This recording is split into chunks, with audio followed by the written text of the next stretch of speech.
आदाब नाज़रीन, शाम 6 बजे में आपका इस्तकबाल है। मैं हूं आपके साथ रेशमा फारूकी। अगले आधे घंटे में हम आपको दिखाएंगे जेएनयू के ताज़ा हालात और उत्तर प्रदेश में पुलिस इस्लाहात, केरल के सबरीमाला मंदिर पर सुप्रीम कोर्ट की हिदायत, मौसम की जानकारी के साथ साथ इनके अलावा तिजारत और मईशत और खेल की दुनिया की भी होगी बात। लेकिन सबसे पहले इस वक्त की अहम सुर्खियां। दिल्ली पुलिस ने 5 जनवरी को जेएनयू तशद्दुद मामले में मुलविस नकाबपोश तलबा की पहचान की। क्राइम ब्रांच आज जारी कर सकती है उसका नाम। दिल्ली हाई कोर्ट ने तशद्दुद से मुताल्लिक डेटा तहफ़्फ़ुज़ के लिए व्हाट्सएप, गूगल और फेसबुक को जारी किया नोटिस। यूनिवर्सिटी में हालात मामूल, पुराने के बाद क्लासेस हुई शुरू।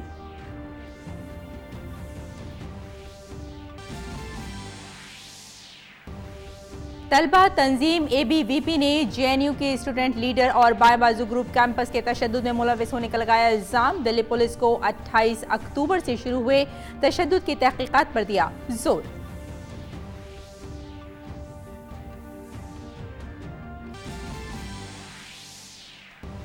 पुलिस इस्लाहात के लिए उत्तर प्रदेश ने उठाया बड़ा कदम। लखनऊ और गौतम बुद्ध नगर में पुलिस कमिश्नर सिस्टम तरीक़ाकार किया जाएगा मुतारिफ। वज़ीर आला योगी आदित्यनाथ ने किया ऐलान। सुप्रीम कोर्ट के 9 जजों पर मुश्तमिल बेंच ने केरल के सबरीमाला मंदिर समेत मजहबी मकामात पर खवातीन के खिलाफ भेदभाव से मुताल्लिक दरख्वास्तों पर समाअत को 3 हफ्तों के लिए किया मुलतवी। केस से मुताल्लिक सभी वुकला को 17 जनवरी को मीटिंग करने को कहा। महकमा मौसमियात ने पहाड़ी इलाकों में भारी बर्फबारी का किया इम्कान जाहिर। जम्मू कश्मीर, हिमाचल प्रदेश और उत्तर प्रदेश में होगी जबरदस्त बारिश और बर्फबारी। पंजाब, हरियाणा और मुल्क की राजधानी में मौसम में लगातार गिरावट, बारिश का जाहिर किया गया इम्कान। गुवाहाटी में खेलो इंडिया यूथ गेम्स में रियासत महाराष्ट्र का तमगे जीतने का सिलसिला रहा बरकरार। जीते 12 गोल्ड मेडल। आज कबड्डी, तीरंदाजी, जिम्नास्टिक और एथलेटिक्स के खेलों पर रहेगी नजर। भारत और ऑस्ट्रेलिया के दरमियान पहला वनडे मुकाबला खेला जाएगा कल। 3 मैचों की सीरीज में भारत अपनी जीत को रखना चाहेगा बरकरार।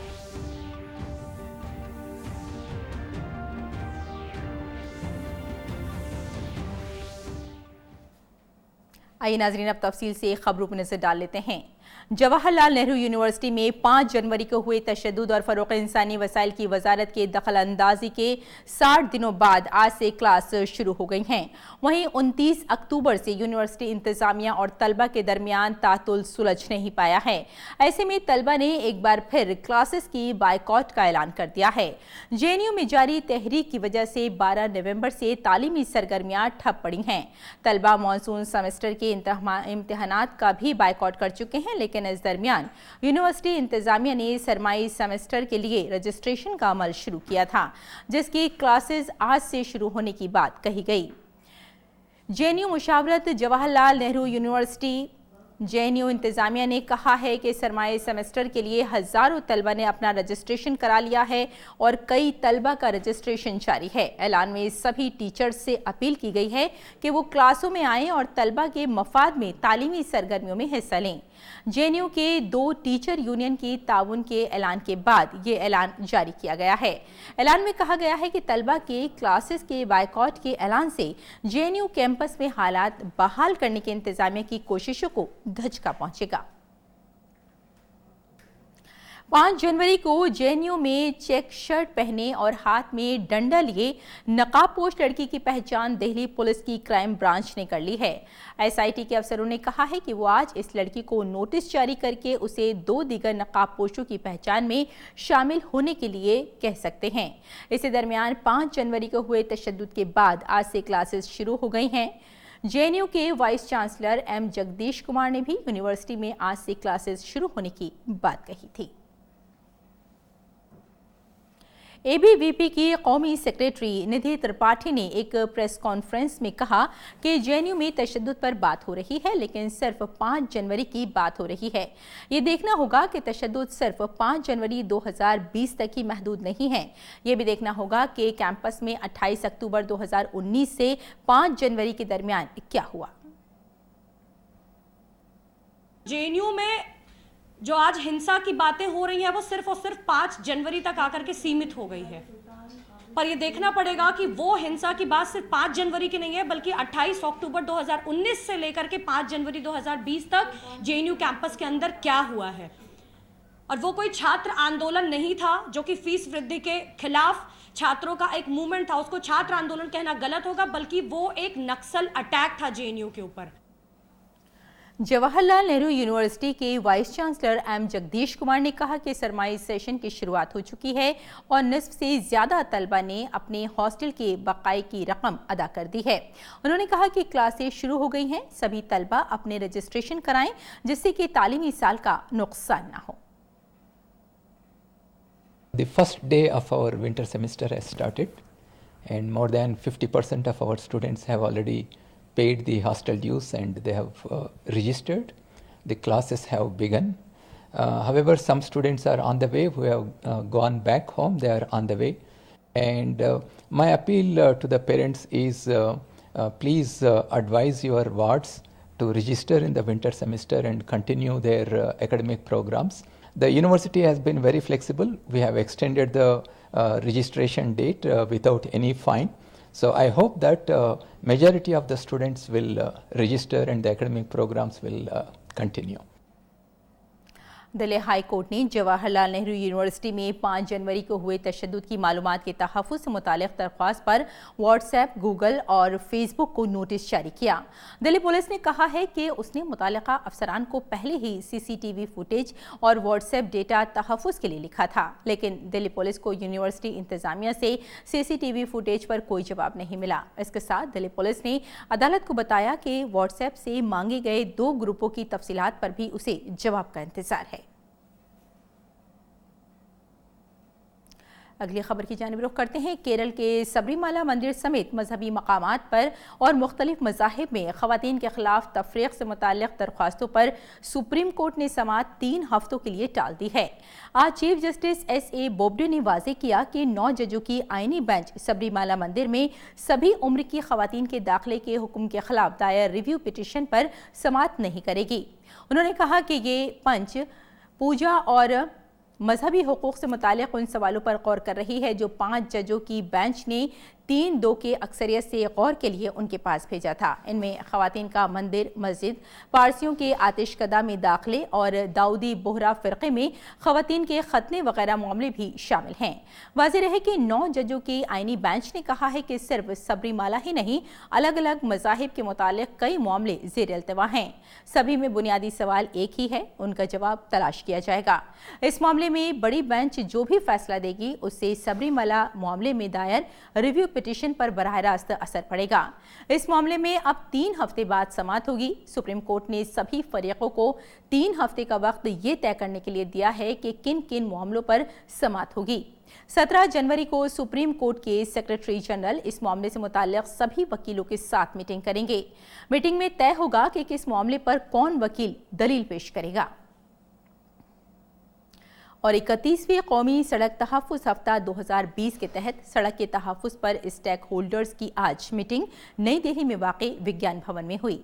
इस मीटिंग में वज़ीर दिफ़ा राजनाथ सिंह, सड़क और ट्रांसपोर्ट के मरकज़ी वज़ीर नितिन गडकरी और सड़क और ट्रांसपोर्ट के वज़ीर मुमलिकत जनरल V.K. सिंह शामिल हुए। मीटिंग से खिताब करते हुए सड़क और ट्रांसपोर्ट के वज़ीर नितिन गडकरी ने कहा कि सड़क हादसात में मरने वालों की तादाद के मामले में भारत आगे है। इससे बचने के लिए स्टेक होल्डरों के दरमियान गुफ्तगू होना चाहिए। सबसे ज्यादा एक्सीडेंट्स अगर किसी देश में होते हैं, सबसे ज्यादा मौतें कहीं होती है, तो उसमें प्रथम क्रमांक हमारे देश का लगता है। ये हम सब के लिए दुखद और दुर्भाग्यपूर्ण है। जो मरने वाले लोगों की संख्या है वो 65% 18 से 35 वयोगट की है और इसलिए स्वाभाविक रूप से इस समस्या का समाधान ढूंढना और इस समस्याओं पर मात करना और उसके लिए विशेष प्रयास करना हमारे सभी स्टेक होल्डर्स का परम कर्तव्य है। सड़क और ट्रांसपोर्ट के मरकजी वजीर नितिन गडकरी ने कहा कि मुल्क में 42 लाख ड्राइवरों की जरूरत है। इसके लिए जरूरी ड्राइविंग सेंटर खोलने की भी जरूरत है। ड्राइविंग ट्रेनिंग सेंटर्स खोल रहे हैं अभी भी पर्याप्त मात्रा में करीब 22 सेंटर हमने खोले हैं, जबकि इस देश में 22 लाख ड्राइवर्स की कमी है और हमको कम से कम 1000 ड्राइविंग ट्रेनिंग सेंटर्स तुरंत खोलने की आवश्यकता है। और इसलिए हम लोग ये प्रयास करेंगे कि आने वाले समय में ये ड्राइविंग ट्रेनिंग सेंटर्स बड़े प्रमाण पर खुले। और वज़ीर दिफा राजनाथ सिंह ने दिल्ली में 31वें कौमी सड़क तहफ़्फ़ुज़ सप्ताह 2020 में कहा कि हर साल सड़क हादसों में 1.5 लाख लोगों की मौत होती है, जिसकी वजह से जीडीपी को 2% का नुकसान होता है। उन्होंने कहा कि सड़क हादसों से निपटना एक संगीन चैलेंज है।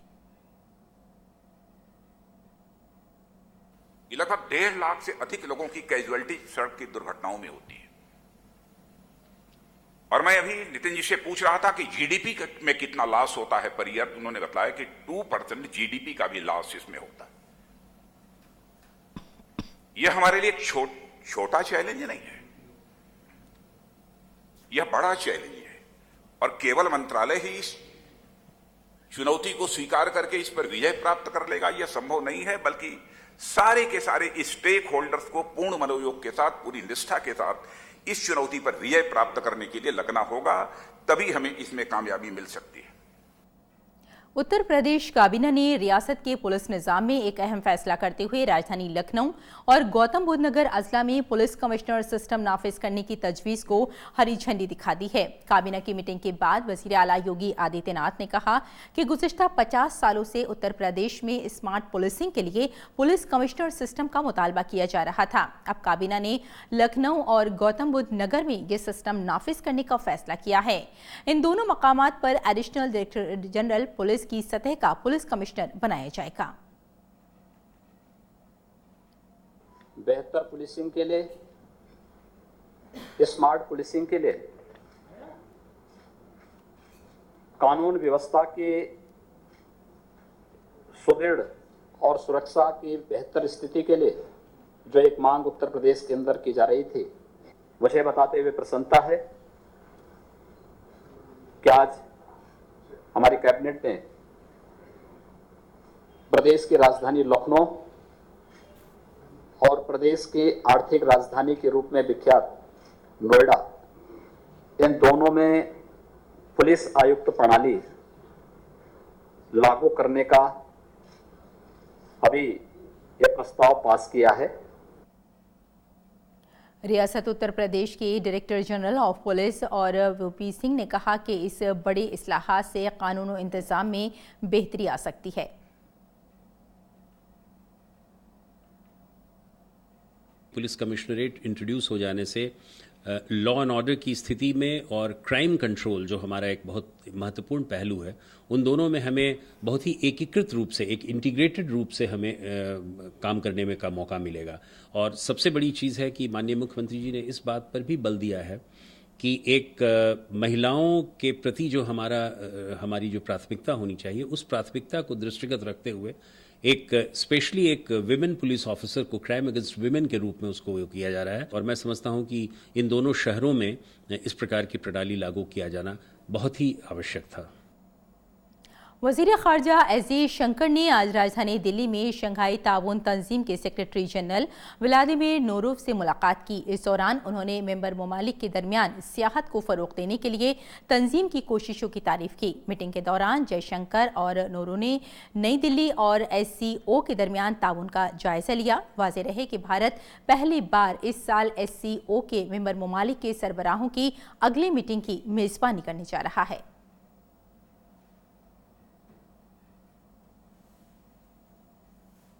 और दिल्ली के वज़ीर आला अरविंद केजरीवाल ने कहा कि 2015 में दिल्ली के वोटरों ने एक अलग तरह की हुकूमत मुंतखब की थी और आम आदमी पार्टी की हुकूमत ने गुज़िश्ता 5 सालों में अपने काम से दिल्ली वालों का दिल जीत लिया है।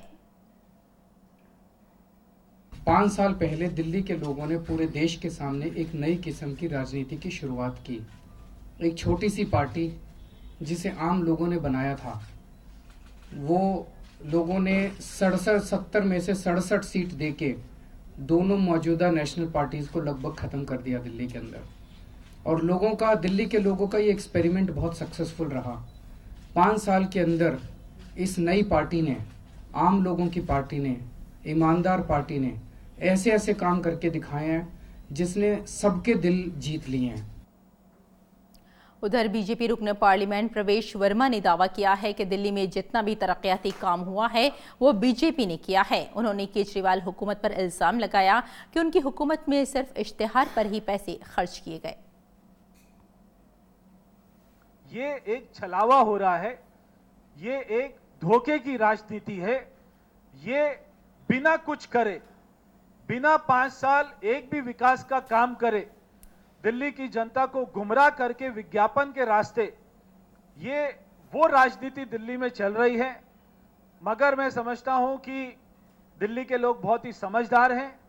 जैसे उन्होंने लोकसभा के चुनाव में और नगर निगम के चुनाव में अपना मतदान किया था सोच समझकर, उसी सूझबूझ के साथ वो विधानसभा चुनाव में भी मतदान करेंगे। महकमा मौसमियात ने मगरबी हवा के दबाव के सबब जम्मू कश्मीर, हिमाचल प्रदेश और उत्तराखंड में कई जगहों पर जबरदस्त बारिश होने का इम्कान जाहिर किया है। महकमा मौसमियात ने पेशेनगोई की है कि पंजाब, हरियाणा, चंडीगढ़ और दिल्ली में गरज के साथ बारिश होने का इम्कान है। महकमा मौसमियात ने अपने बुलेटिन में कहा है कि मगरबी हवा के दबाव के असर से मगरबी हिमालयाई इलाके में ज़्यादा बारिश होने का इम्कान है। ताज़ा मगरबी हवा के दबाव का 15 जनवरी से मगरबी हिमालय और शुमाल मगरबी भारत के मैदानी इलाकों को मुतासिर करने का ज्यादा इम्कान है, जिससे 16 जनवरी को तेज बारिश हो सकती है।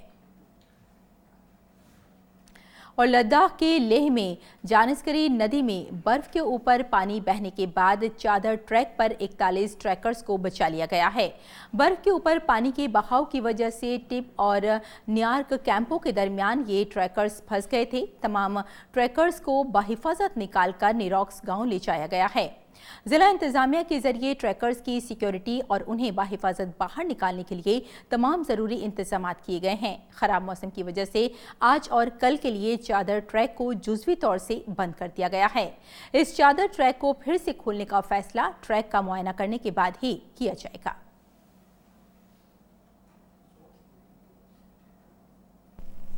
नाज़रीन, आइए अब चलते हैं अपनी साथी साइमा के पास तिजारती, बैनुल-अक़वामी और खेल की खबरों के लिए। बहुत बहुत शुक्रिया रेशमा, हमें काफ़ी बड़ी और अहम खबरों से वाकिफ़ कराने के लिए। खबरें अभी और भी हैं, लेकिन सबसे पहले नज़र डाल लेते हैं तिजारत और मईशत की खबरों पर।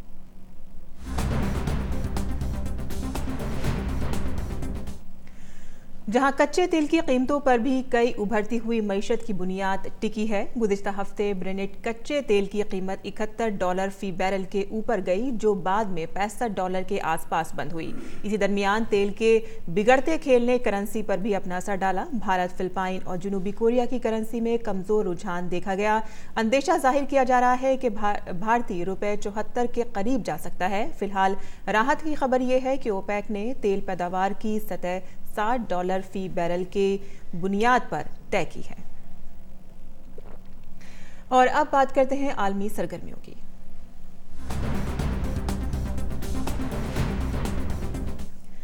जहां दुनिया के मुतादिद ममालिक के रहनुमाओं ने कल अम्मान का दौरा किया और नए सुल्तान से मुलाकात की। इन रहनुमाओं ने सुल्तान काबूस बिन सईद के इंतकाल पर ताज़ियत का इजहार किया।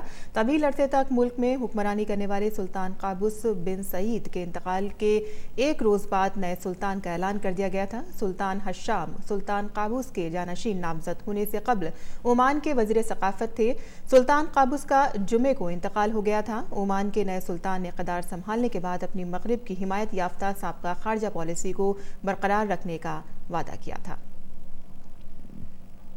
और भारत अच्छे दोस्त रहे। ओमान के सुल्तान काबूस बिन सईद अल सईद की याद में आज एक रोज़ा कौमी सोग मना रहा है। इस दौरान मुल्क भर में कौमी परचम सरनिगू रहेगा और कोई तफरीही प्रोग्राम नहीं होगा।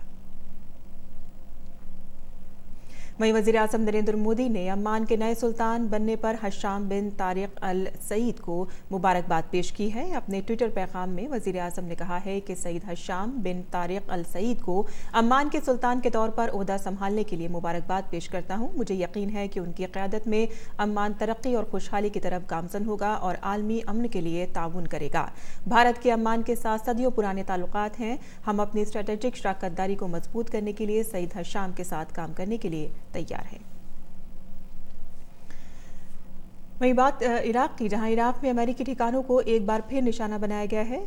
बलाद एयरबेस पर एक के बाद एक 8 मोटार हमले किए गए, जिसमें 4 इराकी फौजी हलाक, अहलकार जख्मी हो गए। गुज़िश्ता बुध को ईरान के जरिए इराक में वाक़ 2 अमेरिकी फौजी ठिकानों पर मिसाइल हमलों के बाद से ही इस खित्ते में कशीदगी है। और यूक्रेन तैयारा हादसे की जिम्मेदारी कबूल करने के बाद ईरान में कल मुसलसल दूसरे रोज कई शहरों में एहतजाजी मुजाहिरा देखने को मिला। कल रात राजधानी तेहरान समेत कई शहरों में एहतजाजी मुजाहिरे हुए। सड़कों पर एहतजाज करने वाले हज़ारों मुजाहिरीन ने यूक्रेन के मुसाफिर तैयारे को मार गिराए जाने के लिए ईरानी अफसरों की मजम्मत की। मुजाहिरीन ईरान के रहबर आला आयतुल्लाह अली खामनई के इस्तीफे का मुतालबा कर रहे हैं। साथ ही तैयारा गिराने की जिम्मेदारी अफराद को सजा देने का भी मुतालबा कर रहे हैं। और यूक्रेन के तैयारा हादसे में हलाक होने वाले कनाडा के 57 शहरियों की याद में मुनक़िद जुलूस में हज़ारों लोगों ने शिरकत की। मरने वालों में ज़्यादातर लोग ईरान निज़ाद थे। कनाडा के वज़ीर-ए-आज़म जस्टिन ट्रूडो ने एडमोंटन में मुनक़िद एक ताज़ियती प्रोग्राम में कहा कि ईरान निज़ाद कनाडा शहरियों को उससे बहुत तकलीफ पहुंची है और ये हकीकत में कनाडा का सानेहा है। उन्होंने कहा कि हम सभी कुनबों और कनाडा के शहरियों से कहना चाहते हैं कि इसका जवाब मिलने तक खामोश नहीं बैठेंगे। तुर्की के मगरबी साहिल पर कश्ती पलटने से 8 बच्चों समेत कम से कम 11 पनाह गुज़ीनों की मौत हो गई है। सेस्मे शहर के पास समंदर से 8 दीगर मुसाफिरों को बचाया गया। यूनान के जरिए यूरोप पहुंचने की कोशिश कर रहे पनाहगुज़ीने तुर्की होकर जाते हैं। कई लोग अपने मुल्क में हो रहे तशद्दुद और इस्तेसाल से बचकर यूरोप भागने की कोशिश करते हैं। और अब खबर खेल के मैदान से।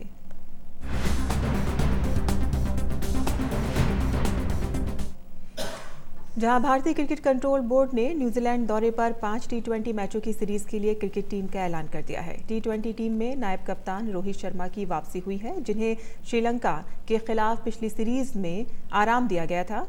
और नौजवान विकेटकीपर संजीव सैमसन को मौका नहीं मिला है। मोहम्मद समी की भी टीम में वापसी हुई है।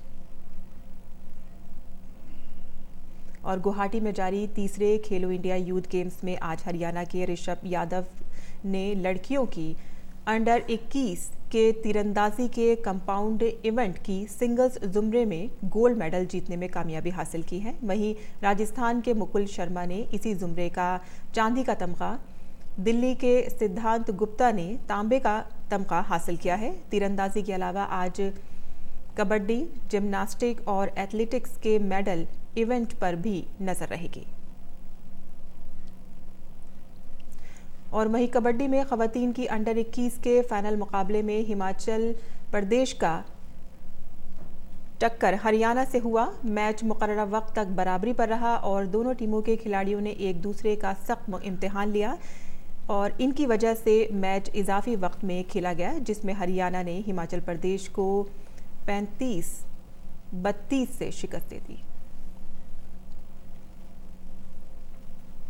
वहीं महाराष्ट्र ने खेलो इंडिया यूथ गेम्स के तीसरे दिन इतवार को अपना दबदबा बरकरार रखा। महाराष्ट्र सोने के 12, चांदी के 10 और कांसे के 16 तमगों के साथ मजमूई तौर पर 38 मेडल जीतकर सरफहरिस्त हैं। वहीं सोने के 8, चांदी के 6 और कांसे के 9 तमगों के साथ मजमूई तौर पर 23 मेडल जीतकर दिल्ली दूसरे मकाम पर है।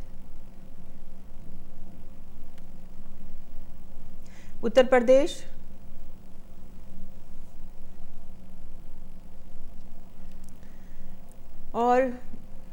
प्रदेश सोने के 7 मेडल समेत मजमूई तौर पर 16 मेडल जीतकर तीसरे मकाम पर बरकरार है।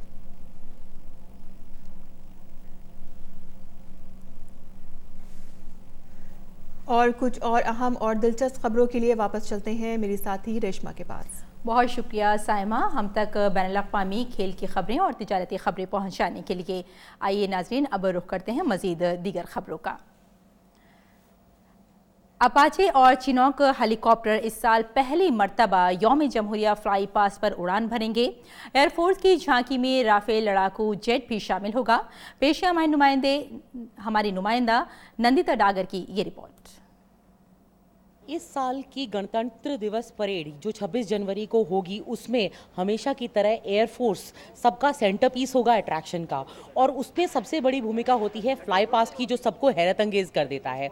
इस बार का जो एयरफोर्स का फ्लाई पास्ट है उसमें 41 एयरक्राफ्ट हिस्सा ले रहे हैं, और इसके अंदर रुद्रा फॉर्मेशन में ALH Mark 4 advance light helicopter Mark 4, Chinook formation में Chinook heavy lift helicopter, Apache formation में अपाचे अटैक हेलीकॉप्टर, और फाइटर जेट्स में MiG-29 फल्क्रम, 5 जैगुआर और सुखोई जो कि एंड में वर्टिकल चार्ली मनूवर करता है, वो इस शो को ख़त्म करने वाला है। साथ ही इंडियन एयरफोर्स ने 2011, 12 और 13 3 कंसेक्यूटिव सालों में बेस्ट मार्चिंग कंटिंजेंट का अवार्ड जीता है, और क्यों इस साल एयरफोर्स कोऑर्डिनेटिंग सर्विस भी है रिपब्लिक डे परेड की। एयरफोर्स अपने हैरत अंगेज फ्लाई पास्ट और मार्चिंग कंटिंजेंट से सबका मन मोह लेना चाहती है इस साल के रिपब्लिक डे परेड में। नई दिल्ली से मैं नंदिता डागर, DD न्यूज़ के लिए। और कुछ और दिलचस्प खबरों पर नजर डाल लेते हैं।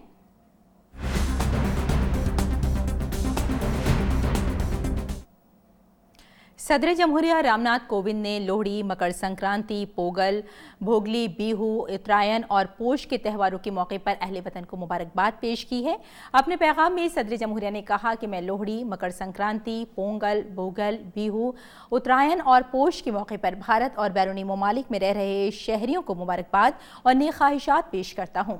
भारत त्योहारों का मुल्क है। मुल्क भर में मुख्तलिफ नामों और शक्लों के तहत मनाए जाने वाले त्यौहार हमारे किसानों की सख्त मेहनत के लिए हमारे एहतराम की अलामत हैं। ये त्यौहार उनके अहले खाना और बिरादरी के साथ नई फसल की खुशी मुश्तरक करने की अलामत है, जो मुल्क की सखाफत में एक दूसरे से पैवस्त हैं। मुझे यकीन है कि ये त्यौहार पुरअमन, बकाए बाहम और कौमी यकजहती के जज्बे को मजबूत करने में मदद करेंगे और मुल्क की खुशहाली और खुशी में इजाफा करेंगे।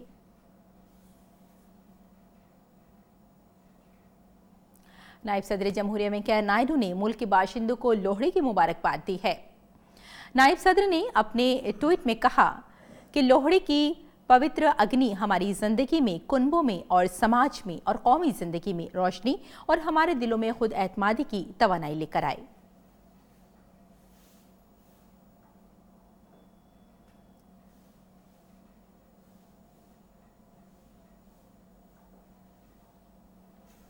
और नाज़रीन, अब वक्त हो चला है आपसे विदा लेने का, लेकिन जाने से कबल आइए आपको दिखाते हैं चीन के डुलन में आइस ड्रैगन बोट रेस की ये झलकियाँ।